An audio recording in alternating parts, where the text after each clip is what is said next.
Hoje nós vamos falar sobre o triângulo dramático de Karpman. É o triângulo das relações humanas, mas é uma cilada que nós entramos que nem um patinho. Muito bom! Seja muito bem-vindo, prezado e querido amigo. Obrigado, Dailton. É um prazer estar aqui no seu canal novamente, debatendo os dramas da comunicação e das relações humanas. Pois é, podem se tornar drama, né? Na chamada eu disse que é uma armadilha, que a gente cai que nem patinho, né? Sim. Quando era pequeno eu fazia umas armadilhas assim para pegar passarinho de 4, ia construindo os gravetinhos, né? E punha um pauzinho lá, punha um negocinho e ficava esperando. É uma armadilha que a gente cai. Sim. Mas antes de falar, eu queria dar uma introdução, eu queria trazer alguns assuntos que eu acho que são importantes, que você está falando de relações humanas. Então, vamos lembrar, a nossa relação, a primeira relação humana que nós temos é com a nossa mãe. A segunda relação que nós temos é com o nosso pai. E depois nós temos relações com familiares, irmãos, tios, avós, e aí por diante. Então, o primeiro núcleo de relacionamento ele é familiar. Depois começam escola, amiguinhas, amiguinhos, depois vem namorados, depois vem um namorado, no caso de mulher ou namorada, aí uma relação, enfim. E aí relações de trabalho, aí fica muito amplo essa questão dos relacionamentos, né? E é basicamente onde se ocupa a psicanálise e a psicologia. Elas se ocupam disso, dessas relações, dos conflitos de interesse, né?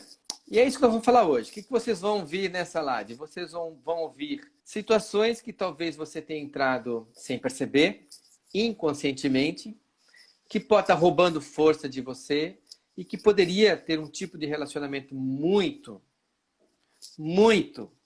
mas muito mais gostoso, produtivo, leve, saudável do que estar no meio do triângulo dramático. Então, assim, o triângulo dramático ele existe, ele está no seu dia e nós vamos começar a explicar isso para você. Aproveitar também e dar boa noite, boas-vindas aos convidados, né? Do Adailton, os meus convidados, todo mundo que está aqui para trocar junto com a gente. Né? Tá certo que a troca é só nós dois, né, Adailton? Mas a gente sabe que na live a gente vai trocando aqui dentro, né? Com os nossos personagens internos também.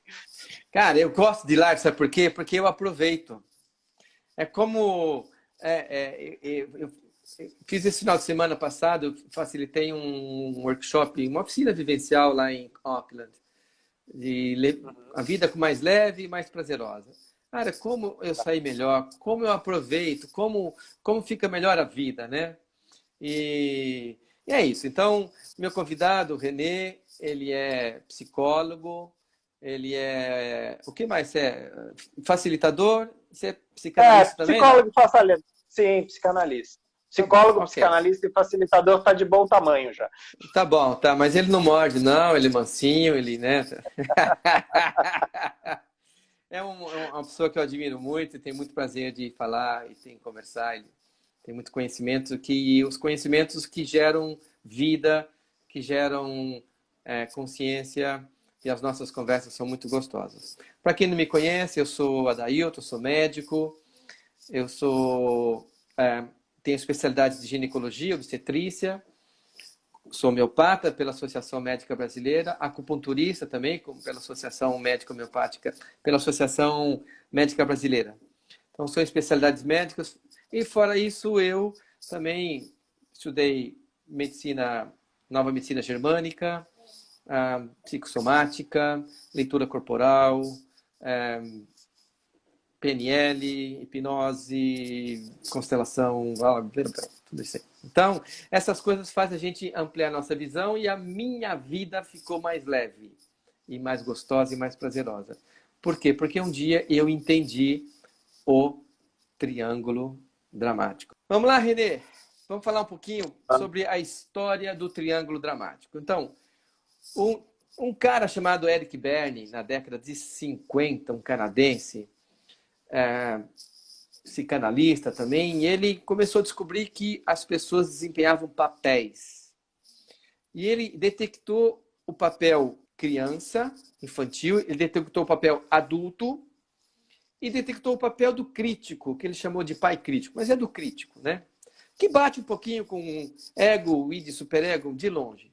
Bom, e aí ele trabalhou com isso e fez a teoria do script, onde as pessoas faziam o script da vida, a peça teatral que você está envolvida. E nessa peça teatral, o ator é você, mas quem escreveu é papai e mamãe. É o avô, é a avó, ou bisavó, né? Às vezes sua bisavó teve um problema de aborto lá, ou apanhou do seu bisavô e odiou homens, sua avó odeia homens, sua mãe odia homens, e às vezes você pode odiar homens por causa da sua bisavó. Esse script geral da vida, e foi assim que o Bert Hellinger começou a trabalhar, né?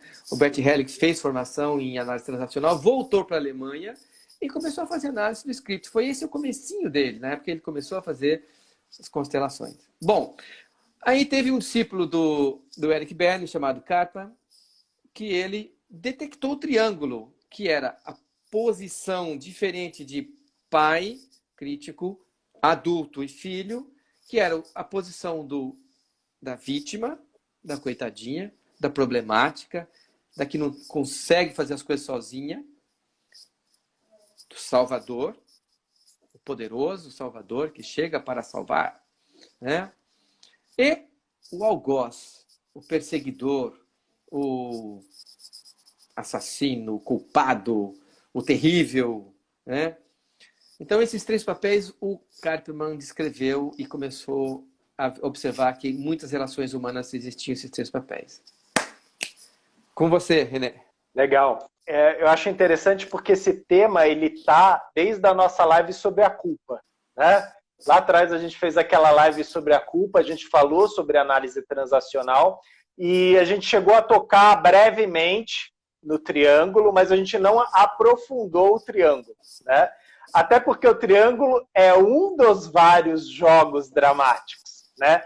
Mas é um jogo dramático muito forte, né? E como você mesmo tinha falado para mim, tá lá no livro do Eric Berne. Eu encontrei lá na página lá sobre Games We Play, né? Os jogos que a gente joga.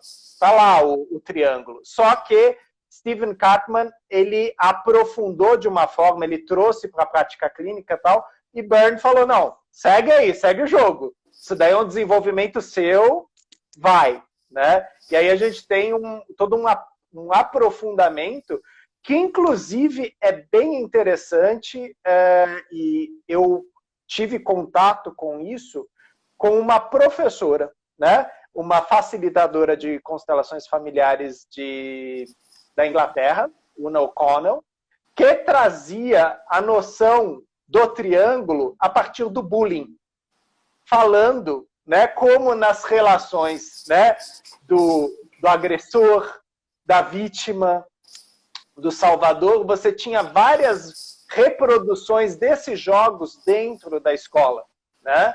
Logicamente que isso não se restringe apenas a isso, é que foi um exemplo interessante, né? Uhum. Porque a gente percebe que nesse jogo a criança também vai se desenvolvendo. O problema é quando ela se aprisiona no papel, né? Ou quando a gente tem aquilo que a gente fala de rigidez. Ela está rígida no papel, endurecida, engessada, alienada. Bom, isso ela está de qualquer jeito, dentro daquele papel.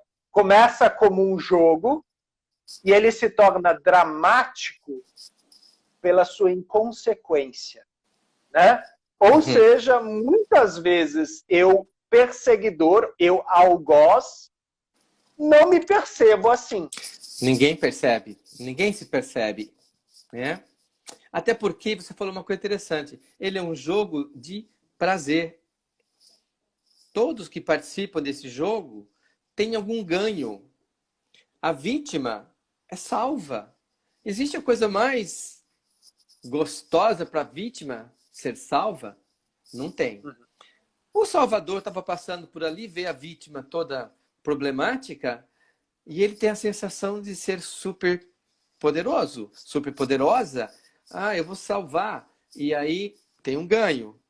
Ou o algoz, que fez alguma coisa, consciente ou inconscientemente, não tinha esse título e passa a ser importante. Ó, você é o culpado. Ele passa a ser visto, ele passa a ser valorizado. Então, todo mundo ganha. Todo mundo ganha, mantendo também essa inconsequência. Eu acho que isso é muito importante, né? A gente falar dessa inconsequência ou talvez dessa inconsciência, né? Das consequências desse papel. Porque, logicamente, é diferente de um jogo consciente, de um crime. Né? É diferente quando é uma ação efetivamente lesiva, que causa grandes consequências. Né? Ou seja, eu posso ocupar esse lugar, esses 3 lugares. Geralmente existem pessoas... E ocupa e vai mudando. E existem pessoas próximas de mim que, logicamente, estão respondendo em suas correspondências. Quanto mais inconsciente e inconsequente mais forte esses triângulos, e aí a gente está falando de vários, né? Vão se repetindo e solidificando em minha vida. Tá. A ponto de repente, eu nomear uma crença, como você mencionou aí, ó, homem nenhum presta. E às vezes eu estou falando isso de uma coisa que aconteceu lá atrás. Logicamente, foi traumática. Só que ela não foi reatualizada, ela não foi revista, ela não foi questionada, refletida, reconhecida. E pode não ser verdade. Ela foi uma não aceitação da realidade. Bom, quando você estava falando, eu estava pensando assim, primeiro de tudo, vou dar um exemplo prático, nós temos aí 60 pessoas nos assistindo. Para você entender, o exemplo mais prático que existe é mamãe, papai e você. A quantidade, eu diria assim, 99% das pessoas que eu atendo estão presas nisso. Porque aquilo que acontece no seu universo emocional até 5 anos de idade, você não lembra, mas ele define tudo que você vai ser. O que aconteceu com você na sua gravidez, com a sua mãe, com o seu pai, a história de vida deles, né? Vai definir tudo isso. Então, por exemplo, atendi uma paciente em que o pai dela morreu quando ela tinha 2 anos. Bom, depois a mãe casou e esse padrasto batia na mãe dela. Tá? Ok? Então, aí você tem já o triângulo, já formou. Uma criança de 3, 4 anos, uma mãe que apanha de um homem. Quem é a vítima? É fácil. Mamãe é a vítima. Quem que é o algoz? É o padrasto. E quem é o salvador? É a filha. E ela entra nesse papel e ela descreve uma cena, você não imagina, Renê, ela lembra. Ela tinha 2 anos, um dia que esse padrasto chegou bêbado, alcoolizado, e foi na direção da mãe e ergueu o braço para bater, assim, levantou. Ela corre, se atira na frente e o tapa pega nela, e não na mãe. É forte, hein? 2 anos ela tinha. Então, muitas das nossas mães entraram nessa posição de vítima, de coitadinhas, de que não tiveram pai, de que não tiveram suporte na infância, de que perderam o pai cedo, de que perderam a mãe cedo, de que não conseguiram estudar, não conseguiram ter características suficientes para se posicionar. E diante de muitos dos pais, dos homens aos quais elas escolheram, elas se tornaram vítimas. E eles se tornaram os algozes. E, naturalmente, as filhas e os filhos se posicionam, esse é natural nosso, a favor do mais fraco. Se você vê jogar Alemanha e Camarões, você vai torcer para quem? Camarões. Né? Ainda mais com 7-1 na cabeça, né? A gente torce sempre para o mais fraco. 2 pessoas estão brigando, a gente quer ajudar o mais fraco. A gente tem um amor pela vítima, pelo mais fraco. E, naturalmente, muitas filhas e filhos entraram nesse joguinho. Queridos, queridas, isso é um joguinho. Essa é uma frase interessante do Eric Berne, né? Quando ele fala dos jogos psicológicos, ele fala trocas comunicacionais falsas. E não é que é falso no sentido de eu estou dizendo que vocês são falsos. Não, eu não percebi que eu mesmo estou me auto-enganando na minha troca com o Adailton, por exemplo. Né? Eu criei um contexto, para mim esse contexto é seguro, e de repente ele entra nesse contexto, nesse jogo também, e uma terceira pessoa entra, aí a gente começa a triangular, e logicamente o lugar não é fixo, né? Então sim, a vítima pode se tornar rapidamente um algoz, exatamente por ter sido a vítima, e aí ela fala, agora vocês vão ver, né? A vingança. O salvador, muitas vezes de saco cheio da vítima, sai fora, abandona. Vira vítima às vezes. Às vezes vira vítima, às vezes vira algoz também. Né?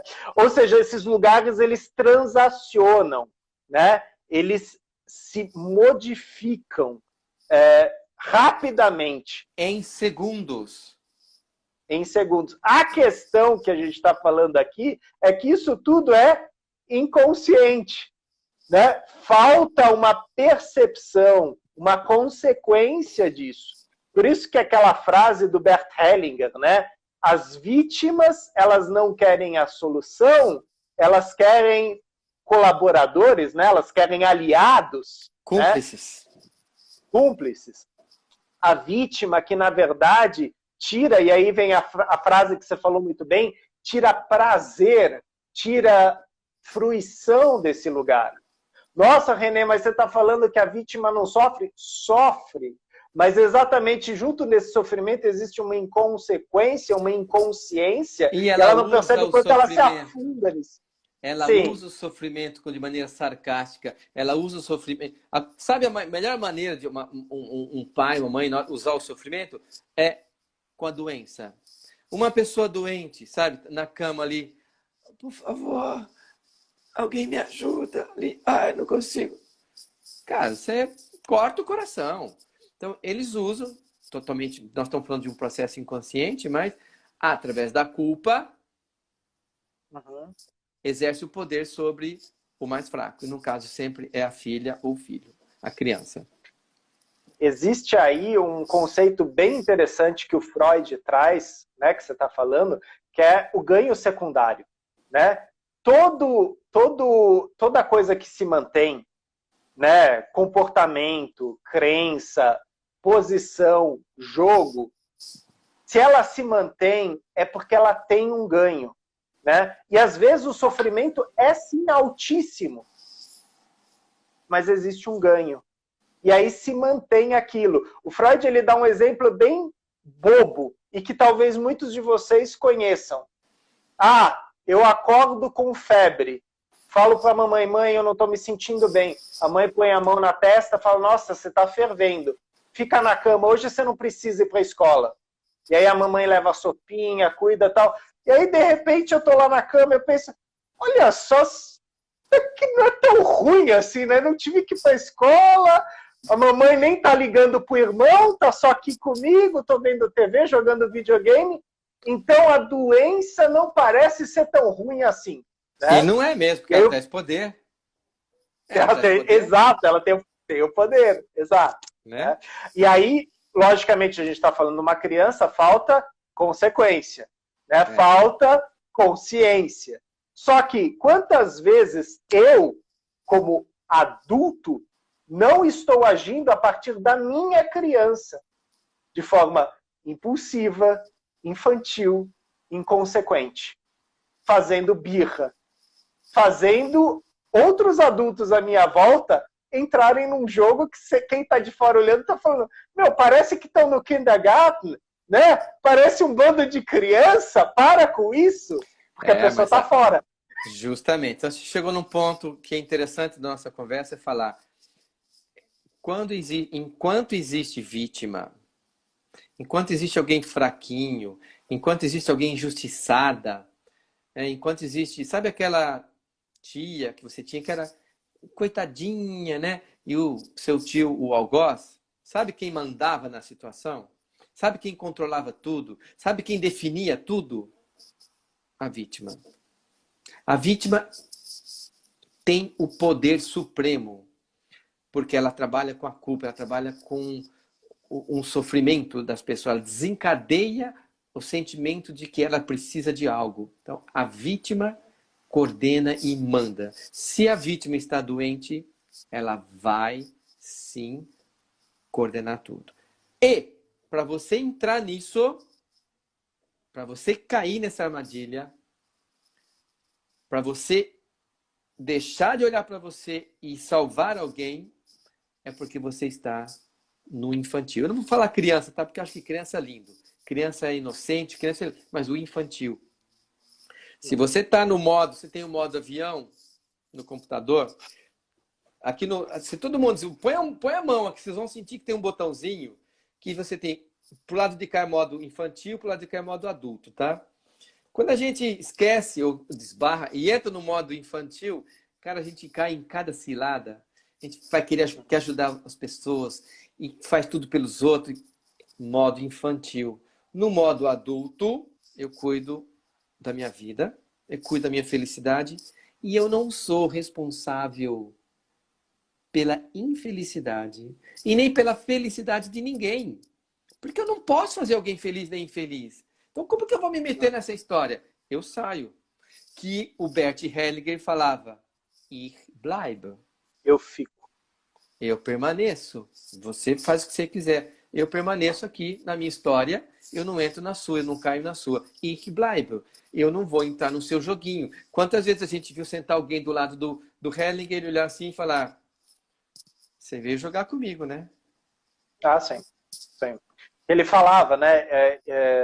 Você está brincando. Né? Você está brincando. A tradução, né? Você está jogando. Spielst du mit mir? Você está jogando comigo? Mas a pessoa fala, não, não tô. Aí ele fala, você riu. Não, eu não ri. Agora você mentiu. Pode levantar. Ich bleibe, eu permaneço, eu não fico. Isso por quê? Então, porque ele estava no adulto. Um terapeuta, ele não pode entrar nisso, no joguinho. E em qualquer situação, né? Por isso que na constelação a gente não tem intenção de ajuda. Porque se eu tiver intenção, eu estou no infantil. Eu tenho uma vítima, alguém, e eu acho que eu vou ajudar. Isso ele deixa tão claro nas ordens da ajuda, né? Que é exatamente a questão do Salvador. Né? O Salvador, ele entra sem que ninguém tenha pedido para ele, e na maioria das vezes, a vida dele está uma bagunça. Então, ele é especialista em salvar os outros. A vida dele mesmo, ele não salva. E aquela coisa, ele não pede permissão para entrar. Aliás, ele não espera que o outro fala, Adailton, me ajuda. Porque assim, isso primeiro que eu estou consciente que eu estou precisando. Né? Eu entrei em contato com a minha dor. Mas eu não consigo resolver minha dor. Não consigo. Aí eu olho para o Adailton e falo, eu preciso do seu saber, eu preciso da sua ajuda. E aí o Adailton tem a escolha de talvez falar, não sei. Ou sim, ou não.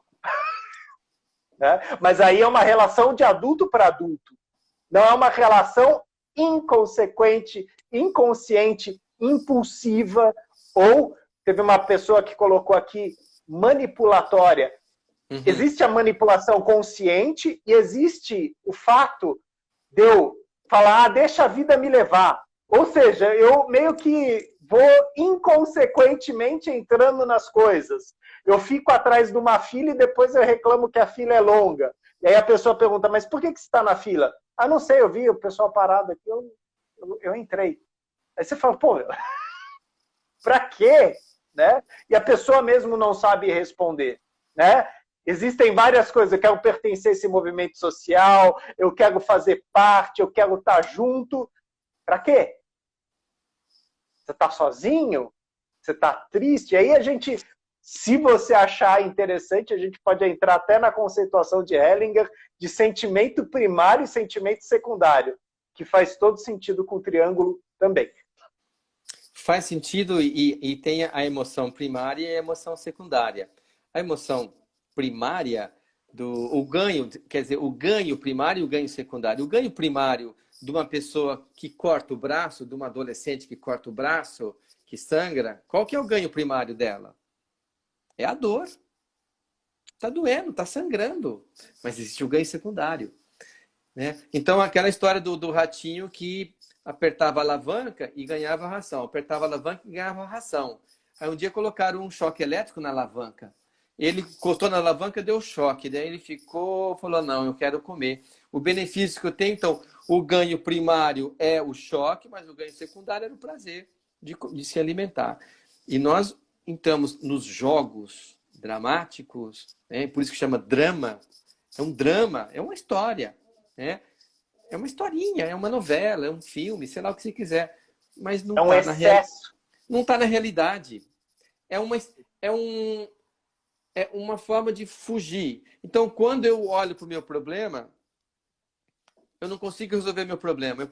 Eu tento resolver na religião, eu tento resolver o meu vazio com outra pessoa, eu tento no relacionamento, com comida, com droga, com sexo, e assim vai. Eu vou tentando resolver o meu problema. Não consigo.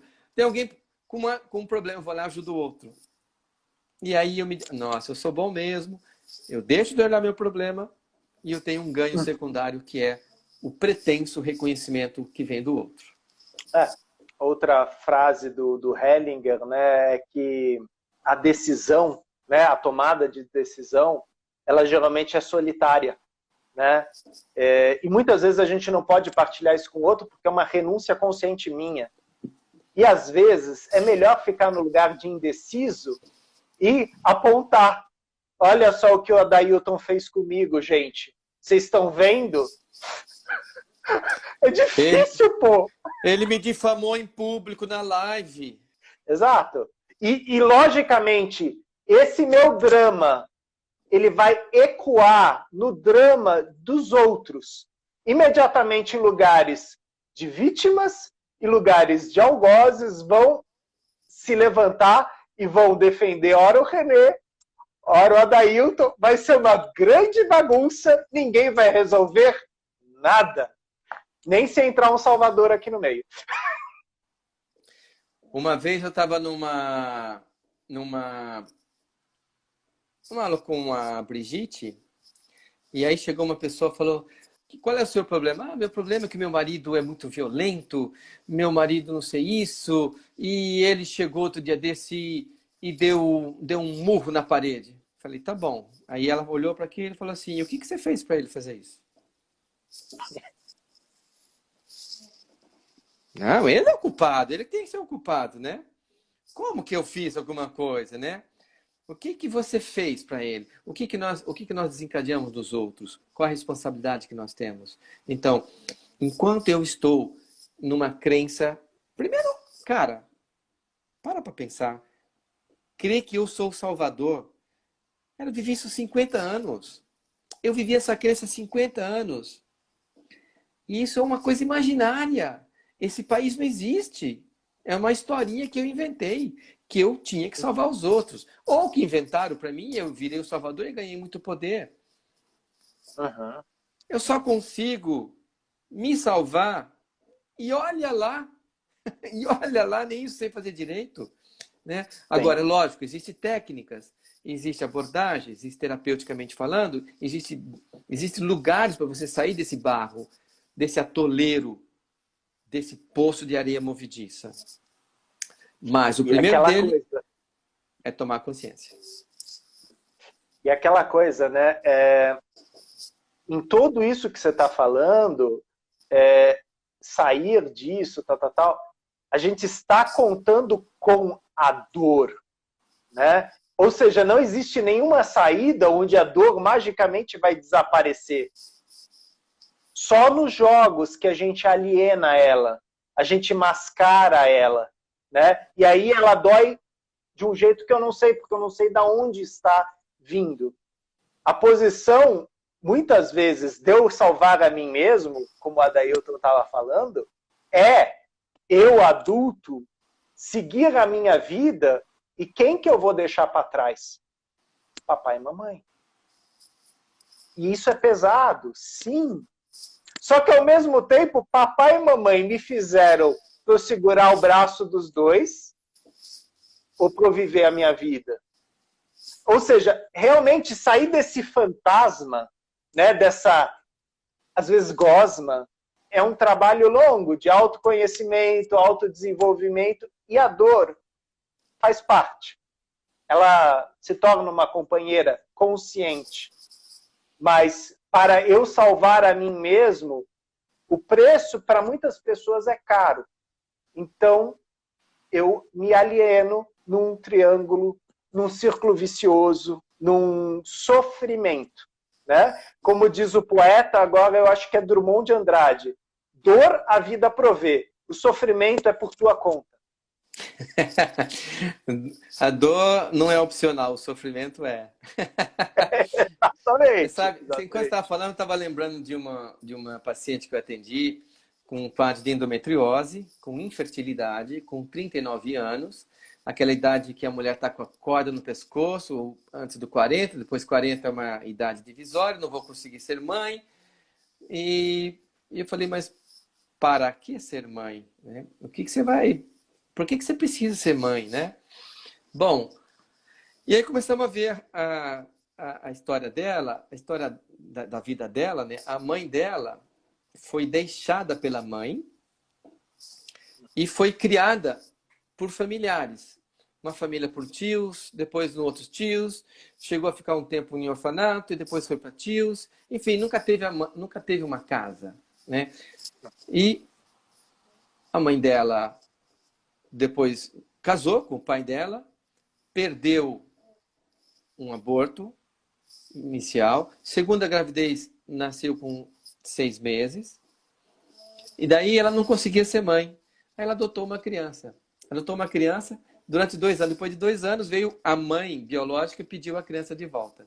Bom, aí tudo bem. Então ela se diz que ela é a 4ª filha, se ela contasse com a criança adotada. Bom, e aí? E aí agora fizemos uma meditação e a vida dela era cuidar dessa mãe. Essa mãe coitadinha que não teve mãe. Essa mãe que não teve lar. Essa mãe que é uma coitadinha e proteger ela do algoz, do papai dela. Né? E aí desenvolve o quê? Uma raiva do masculino. Uma raiva do masculino. E endometriose é um pouco isso. Né? É uma não conexão com o feminino, uma raiva do masculino. Né? Milenar. E aí ela está nessa prisão, nessa areia movediça e, logicamente, não consegue estabelecer relacionamentos saudáveis. Está num casamento que é insatisfatório. E aí, se ela tivesse um filho, o que ela faria? Usaria esse filho como fonte de carinho e amor. E ia raptar essa criança, colocá-la numa jaula, que é o lugar onde a mãe dela colocou ela. E assim, repetindo o ciclo, né? Repetindo o ciclo. E quando a gente fiz uma visualização, uma meditação, que, aliás, eu tenho lá no meu canal Telegram, está aberto para todos, quem quiser fazer, que é a meditação da mãe. E uma hora visualiza, tal, fala um monte de coisa. Chega uma hora no finalzinho e fala assim, ó, agora vira de costas para a mãe. Ela fala, não consigo. Mas vira de costas para sua mãe? Não, ela não posso deixar minha mãe. Na visualização. Sim. São armadilhas inconscientes em que nós entramos, abrimos mão de viver e seguimos sendo salvatores. Existem relações que nos prendem e se elas o fazem é porque nós nos aprisionamos a elas. Nós nos deixamos prender. Exato. E isso pode ter algo relacionado com minha experiência de vida aqui agora, como pode ser também algo repetindo-se transgeracionalmente. Pode ser um resgate. Só que assim, esse resgate, talvez, se eu não tomar consciência desse movimento, ele vai repetir e vai seguir assim. Então, quantas gerações, talvez, não vão apresentar esse sintoma que você referiu, numa tentativa gritante, ou como o Stephen Hausner fala, né? Ninguém quer olhar para onde o sintoma está apontando. Todo mundo olha para o lado oposto, porque não quer entrar em contato com aquilo. E isso só vai perpetuar, às vezes, um triângulo, um círculo, mas assim, o que a gente está falando aqui? Algo fechado, aprisionado. Porque reconhecer isso dói. Reconhecer isso incomoda. Incomoda. E você falou, agora eu lembrei, sabe um sintoma bom para apontar a direção? Cistite. Muitas mulheres têm cistite e existe, por exemplo, a cistite pós-relacionamento sexual, né? Sim, existe até nos livros de medicina a cistite da lua de mel. O que é a cistite? A cistite, pela visão da nova medicina germânica, é aquilo que você faz para demarcar o seu território. Quando você não tem um território demarcado emocionalmente, um relacionamento, quando você está insegura, ou inseguro, ou instável, e você não tem, e você perdeu o seu terreno, seja numa empresa, chegou um novo funcionário, ou você está com medo de seu partner ter uma outra pessoa, ou você está insegura de que seu filho está indo embora, qualquer que seja isso, está apontando que você está perdendo terreno, você não está ocupando o seu terreno. Você está ocupando outra história, vivendo outra história, outro drama, outro script criado de uma outra pessoa. Sentimentos adotados. Lealdade sistêmica. Que são fortes, são braços que nos sustentam porque nos dão um ganho. Quando você ajuda alguém, ajuda, mil aspas, você busca um reconhecimento, um olhar, sim, um obrigado, uma aceitação, ou a pessoa ficar devendo para você, né? Mas isso não basta para a realização na vida. Isso é coisa infantil. Então, muitas pessoas estão perguntando, ok, e como sair? Como sair? Como sair? Como sair? Como sair do triângulo? Né? Fazendo um quadrado. Ou entrando no círculo. Vamos começar a reconhecer que o triângulo existe. Primeiro passo, reconhecer que ele existe. E reconhecer que provavelmente eu ocupo. Isso. Segundo passo, que você está dentro dele. E que você faz isso. Que eu faço. Que baixou a guarda, a gente faz. Sim. Sim. Vai fazer e não vai ocupar só um lugar. Às vezes, vários num dia. E é rapidamente, como você falou. Tem um exercício que eu fazia nos grupos, nos cursos que eu dou de formação, que é assim, 3 pessoas, cada um segurando uma plataforma daquilo que ele é. Então ele mostra, eu sou a vítima. E aí pega um tema. Então, por exemplo, sei lá, professora, aluno e pai da criança, ou mãe da criança, tá? Então aí a professora é a vítima. E ela fala, não, porque essa criança não me obedece, e as crianças se voltaram, e aí ela começa a falar, de repente, aí vem a mãe, Salvador, não, pode deixar, minha filha, eu vou te melhorar, e vai trocando, em 1 minuto, vai trocando as placas, a vítima vira perseguidora, depois ela vira salvadora, depois ela vira vítima, e vai jogando assim, e cada um tem os temas, é um exercício muito legal. Exercitar onde eu estou jogando. Onde eu estou colocando a minha crença de que eu sou importante. Né? Eu faço uma pergunta às vezes. Você precisa da sua mãe? Você precisa da sua mãe, Renê? A pessoa fala, eu preciso. Eu falo, se ela morrer, você morre? Não. Não. Então você não precisa.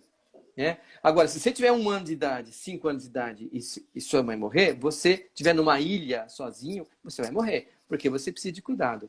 Então, você é um adulto, você é uma adulta, uma pessoa, você arca com a responsabilidade e consequências da sua vida. E você não vai entrar em joguinhos. As pessoas vão pedir. Problema delas. Elas vão demandar. Problema delas. Elas vão, ai, me socorre, socorro. Ich bleibe. Eu permaneço. Né? Então, o primeiro ponto é esse. Outra coisa que eu falo é o seguinte, para você sair da piscina, você tem que estar dentro da piscina. Você tem que entrar na piscina. E tem que estar ruim estar dentro da piscina. Então, ou pelo menos você tem que saber localizar, né? Se alguém te ligar e falar onde você está, eu estou na piscina. né? E tá bom, eu tô na piscina, eu tô bem aqui. Ah, Tá vamos sair? quentinho, Não, tem hidromassagem. tô aqui, vou ficar aqui. Se você quiser vir para cá, pode vir, mas eu vou ficar aqui. Aí é uma coisa consciente e adulta, né? Ok. Agora, o problema é eu não sei onde eu tô, né? Tá, mas para você sair da piscina, você tem que entrar. Para você sair do triângulo, você tem que entrar e ver qual que é o seu papel. Qual que é a sua função? Você é o salvador, salvadora? Você é a vítima? Né? Num relacionamento homem e mulher, às vezes joga só em dois, mas tem um terceiro, tem uma triangulação. Você é a Opa. algoz, aquela que é a malvada, a desobediente, a rebelde? O que que você é? Né? Você aguenta a culpa? Você aguenta ser acusado e falar, assumir sua responsabilidade? Tudo isso. Então, primeira coisa para sair, entrar. Segunda coisa, doer.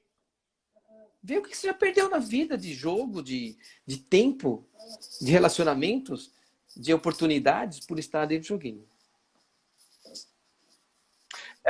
Eu tinha um paciente que ele tinha essa característica, logicamente era um quadro de espectro autista, e ele não gostava de jogos. Ele gostava de olhar, mas ele não gostava de entrar.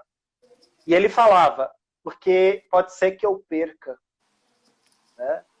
E aí eu uma vez falei para ele exatamente isso. Você só vai ganhar se você arriscar perder diversas vezes. A gente está falando do xadrez aqui, né?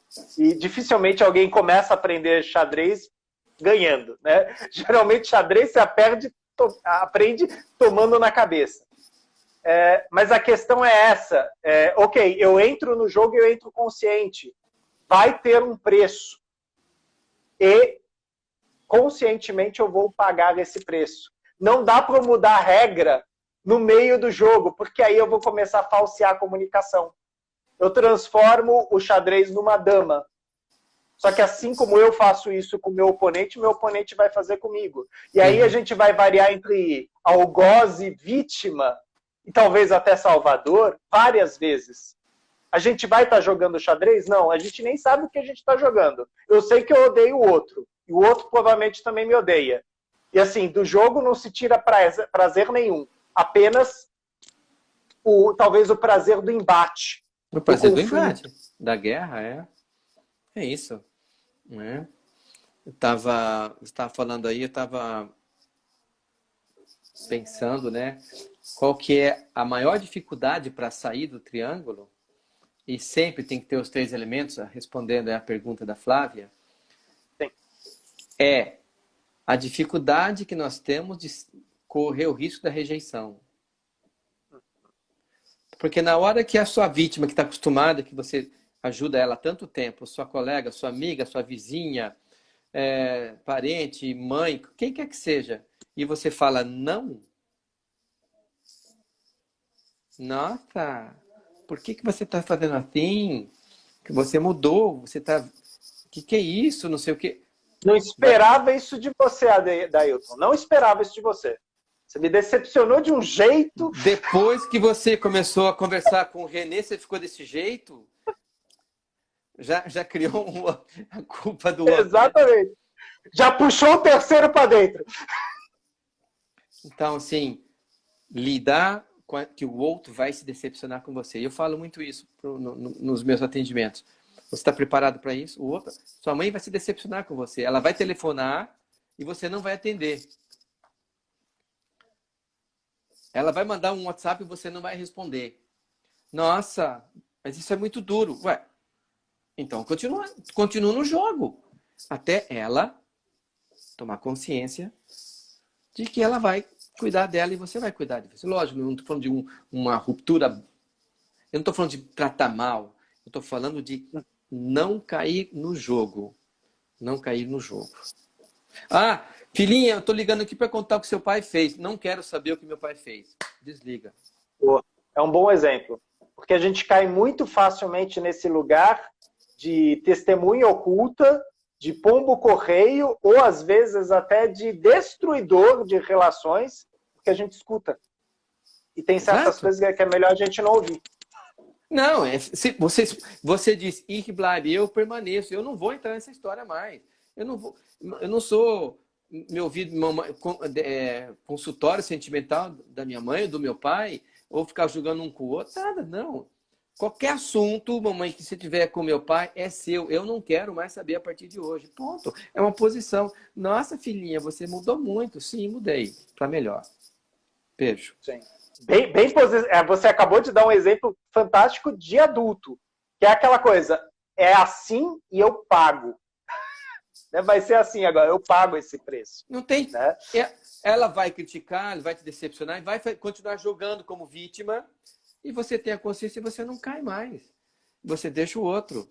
Né? Você deixa o outro com a história dele, com o teatro, com a ilusão, Sim. com a crença. Você fica... E você vem para a realidade, porque triângulo dramático é coisa de criança. Uhum. Criança que joga. Né? Tá falando dos pais que cobram a atenção dos filhos. Tá ensinando que os filhos são fonte de dar amor em vez de receber. Filho recebe amor. Filho não tem que dar amor para pai e mãe. Filho não tem que fazer pai e mãe feliz. Eu me faço feliz, não é minha filha que vai me fazer feliz. Isso inclusive teve recentemente uma questão assim num grupo, né, que o colega, o Juan Garriga, fala muito. Né? Às vezes o pai vai cobrar do filho amor porque ele está no lugar de criança e coloca o filho no lugar daquele pai que não deu. Né? Ou seja, está tudo invertido, está tudo embaralhado. O que não resolve. E aí Se você não teve amor no passado, não é amor no presente que vai preencher. Se você tem carência no passado, não é agora, não tem fim. Né? Aqui tem uma pergunta. Esse triângulo é comum dos relacionamentos. Eu não consigo me localizar. Querida Flávia, a gente não tem consciência. Busca ajuda. Viu? Busca ajuda. Alguma forma, alguém de fora. Busca ajuda, o que eu falo é terapia, não amiga. Tá? Busca uma forma de terapia, alguém que tenha uma visão, que tem esse conhecimento, que possa te ajudar a tomar consciência. Eu não tenho consciência também, porque o jogo ele é inconsciente. O problema é que ele muda toda a sua vida e faz você fazer escolhas. Né? Escolhas que são... Né? Aí entra bem aquela coisa que também está no livro do Garriga, né? A pessoa vai procurar o terapeuta achando que o terapeuta tem a resposta. E o terapeuta que já é safo, ele fala, olha, já vou adiantar que não está comigo isso aí não. Eu estou aqui no lugar de escuta. Se você quiser ser escutado, e essa escuta abrir a sua perspectiva, eu estou aqui. Agora, se você acha que eu vou arrumar a tua vida para você, não. Porque o terapeuta não é salvador. Muitos terapeutas perdem clientes dentro com essa fala. Porque a pessoa que vem, ela se põe no papel de vítima, ela quer que o outro resolva o problema, porque se der errado, a culpa é de quem? Exatamente. Do outro. E ela continua inocente. Então, a gente corre esse risco mesmo da pessoa, até que ela vai procurar alguém que um dia vai ser salvador e vai virar algoz muito rapidamente. Né? Estamos chegando no finalzinho, respondendo isso. Esse processo de sair disso é dolorido. Não é rápido, é um processo. Eu levei 3 anos para tomar consciência. Quem mais ajuda a gente a sair disso é o pai. É na força do pai. Porque o pai traz o princípio da realidade. O pai é aquele que corta o teu cordão umbilical emocional e te joga para a vida. Eu facilitei 4 constelações ontem à noite, aqui em Monte Maunganui. E em 3 delas, a gente teve que chamar o pai. Teve que colocar o pai, que é isso, é o princípio da realidade. É aquele que vai falar coisas duras para você, mas vai trazer você de volta para você mesmo, para você mesma. Né? Ok? Fora disso, é joguinho, é brincadeira, e a gente vai... É gostoso, tá? É gostoso joguinho. Mas quando não temos mais o pai, todo mundo tem pai. Você é metade pai e você é metade mãe. O seu pai morreu, mas ele continua dentro de você, vivo. Ele está vivo dentro de você. E não só vivo dentro de você, ele é um espírito que está vivo em algum lugar. Então ele existe. E ele te ama. E de lá onde ele está, Não mais como pai, mas como um ser que te ama. Ele envia o amor dele para você, para te dar força. Agora, o seu pai está dentro de você. Isso aí.